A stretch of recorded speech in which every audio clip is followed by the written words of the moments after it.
tech, man?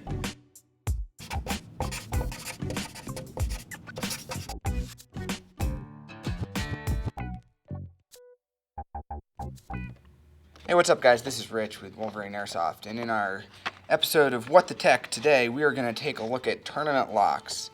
This will be a two-part series.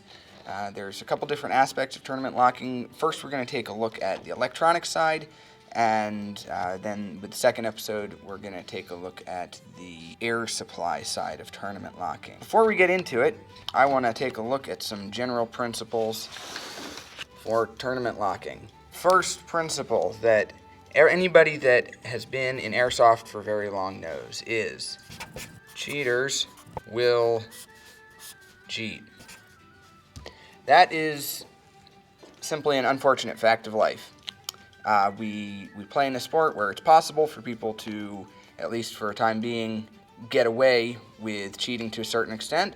And if they're really determined to do it, they're going to do it. So that's true regardless of what type of system they're using, whether that's a gas gun, AEG, HPA, it really doesn't matter. Any of them, if you really want to, you can cheat with. Now, that doesn't just mean we throw our hands up and we say, well, it's going to happen, so there's nothing we can do about it. There are some things you need to do differently with HPA to limit that. Second general principle is there are two types of cheaters: casual and premeditated. There are people that get frustrated and feel like they're being outshot, and so they decide to cheat just sort of on the fly. They weren't planning on it going into the game, and they'll probably kind of feel bad about it afterwards, but because it was convenient and easy, they decided to do it. The second is premeditated. These people plan on it ahead of time. They research whatever type of system they're using and figure out how to skirt the rules. So there are two different types of people, and we have to figure out how to deter each of them. Casual cheaters, deterrents make it difficult. In other words, they can't just happen to be out there and switch something real fast on a whim. There needs to be some work involved in doing it. The probability of consequences. In other words, how likely it is they're going to get caught. These two things generally are what's going to deter a casual cheater. If it's not just something that's really simple to do, and if it's likely that they're going to get caught if they do it. Premeditated cheaters. The difficulty doesn't really matter that much to these people, because honestly, they'll find a way around it no matter what you do, because they're determined to cheat. The only real deterrent, it's not really a deterrent, but it's a solution, is the severity and probability of consequences. In other words, you want it set up so that it's likely that they'll get caught, and when they get caught, there are severe consequences. Because these guys are going to cheat anyway. Really, all you can do is catch them and ban them so that they can't cheat anymore. With that said, we're going to take a look at the electronics and what aspect the electronics plays in this. Wolverine Airsoft has a few different electronic systems that we offer. Now, we're primarily going to focus on the Bluetooth, because the Bluetooth, we've built in a lot of capability around tournament locking. But I want to quickly go over our other systems. Spartan Electronics. Best way to tournament lock Spartan Electronics. The battery is generally stored in the grip. You can't change any settings on this system unless you access the battery, because to boot into programming mode, you have to unplug and replug in the battery. So easiest tournament lock system is once they're set up, battery's in the grip, just put a piece of tamper-evident tape over the bottom of the grip so they can't remove the battery, or if they do, you catch them. Our traditional FCU is a little more challenging because you don't have to have access to the battery, and this is stored in a number of different places that are not necessarily easy to lock down. There are some aftermarket options as far as small cases that just fit all the way around and zip tie onto the FCU to prevent people from making changes. That's honestly probably the best solution, is if fields want to just require that you have this type of tournament lock and they zip tie it on. So those are pretty simple and straightforward options. But let's take a look at the Bluetooth, because there's a lot of really cool functionality that we've built in around tournament locking with the Bluetooth that we want to go over.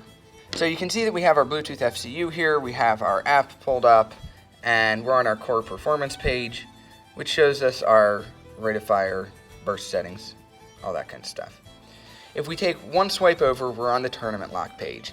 we're going to go over two different tournament locks because there are two different tournament lock systems built in that fit the needs of different situations. If you're just playing short local games, the easiest way to do this is to use our absolute lock setup.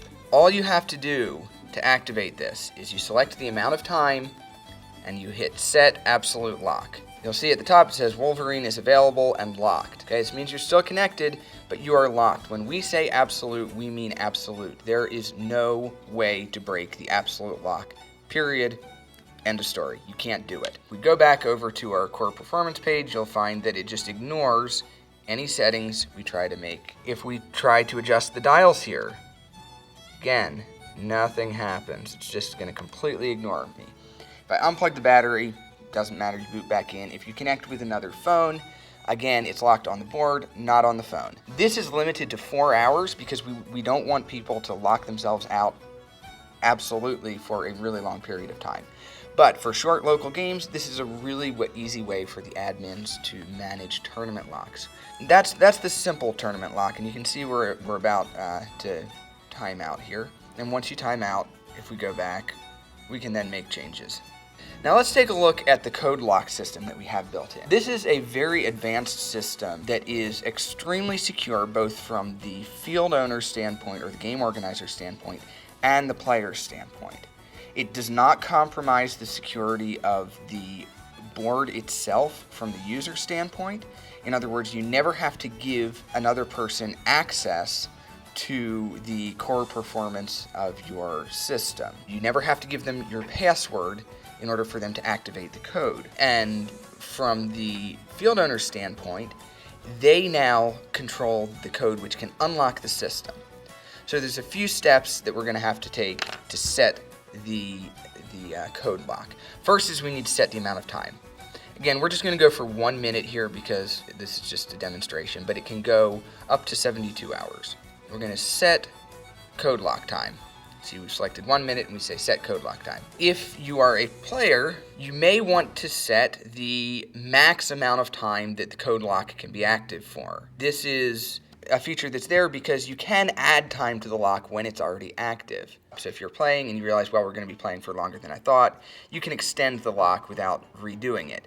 But it sets a max amount of time just so that you can't accidentally set it for too long. So we'll set the max to 2 minutes. Next step is you want to set your temporary numeric key. This is an activation code that is set up, again, by the device owner. So we're just going to set in 1, 2, 3, okay? And we're going to say set code lock temporary key. That temporary key will now give anybody that connects to the device and has that key the ability to activate this lock which you've just set up. You said I want a 1 minute lock, maximum amount of time is 2 minutes, and anybody that connects, whether they have your password or not, so an admin, can connect to your device and they can use this code to set up the lock. Okay, so we've set the amount of time and we've set up our temporary activation code.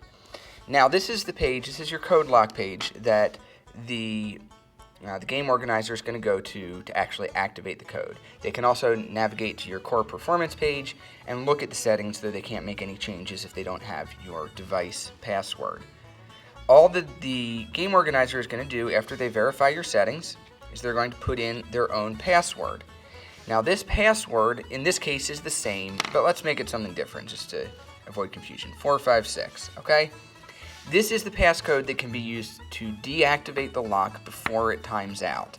You can see up the top it says it'll be active for about 1 minute, and we're going to say start code lock. At this point it tells us it's available and it's locked. Again, if we go back, it won't allow us to make any changes.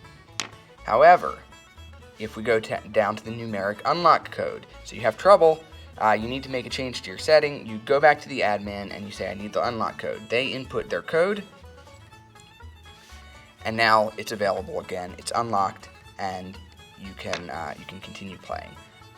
One other feature I wanted to mention real quick that is not yet on this page, but will be with the final released version that we put out in a few days here, is The code lock page will display how long the lock has been active for. That serves as verification for field owners. If they want to, they can check after somebody comes off the field and say, okay, yeah, your lock has been active for the full 12 hours of gameplay. Or it'll show that either the lock is no longer active or it was deactivated so long ago, so it's only been active for a couple hours. So that's just verification again. Going back to what we talked about at the beginning, how do we deal with these things? For the casual players, we've obviously made it more difficult to get around. There are obviously still ways of doing it, but it's very difficult. But in addition to that, we've raised the probability that you can get caught, because you can verify when you come off the field that the code is still active and has been active the whole time. For the premeditated cheaters, we've basically just made it very, very easy for field owners to catch somebody if they are cheating, and then it's up to them to apply the necessary measures to ensure that it doesn't happen again. This has been our Bluetooth FCU. We're looking at the tournament lock features. This is the first of the two-part series on tournament locking. Next time we'll take a look at air supplies and how to tournament lock them. So thanks for watching, guys. Be sure to give us a follow here on YouTube for lots more What the Tech videos from Wolverine Airsoft. What the tech?